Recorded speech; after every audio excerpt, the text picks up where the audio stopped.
AHU doctor गुलजार अली तुनियो पारान TNRHC जा इंतजामी इख्तियार कानूनी कार्रवाई बाद PPHI इंतजामी हवाले करवाया।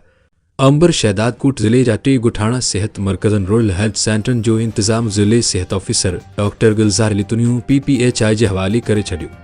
सरकारी अस्पतालन जा इंतजाम PPHI हवाले थियण बाद सुधारी जामिकान ज़िले कंबर शहदादकोट में सेहत जी सहूलतन के बेहतर बनाने जे सिलसिले में 3 गोठान सेहत मरकज़न RSC बणण कुबूसियत खां ऐं उम्मीद अली जूणे जो इंतजामी इख्तियार PPHI इंतजामिया जे हवाले करण जो अमल मुकम्मल थी वियो। टिनी रूरल हेल्थ सेंटर जे इंतजामी इख्तियारन जी मुंतकली जो अमल AHU कंबर शहदादकोट डॉक्टर गुलजार अली तुनो तरफा कानूनी तौर कागजी कार्रवाई मुकम्मल करण बाद इंतजाम PPHI जे ज़िली मैनेजर इब्राहिम मुनारजो जे हवाले करे छॾिया। इंतजामन जे मुंतकली दौरान टिनी सेहत मरकज़न जी दवाउन जो स्टाफ मेडिकल सामान तिबी औज़ार फर्नीचर सिजर ऐं ॿियनि सरकारी असासन जो मुकम्मल कंट्रोल संदन हवाले करे खेनि कब्ज़ो ॾिनो वियो त जीअं आवाम खे सेहत जूं सहूलतूं बग़ैर कन्हनि में रुकावट जे मिली सघनि। इन मौक़े ते उम्मीद ज़ाहिर कई वई त PPHI कंबर जी टीम ज़िले जे आवाम खे मयारी सेहत जूं सहूलतूं फराहम करण में अहम किरदार अदा कनि।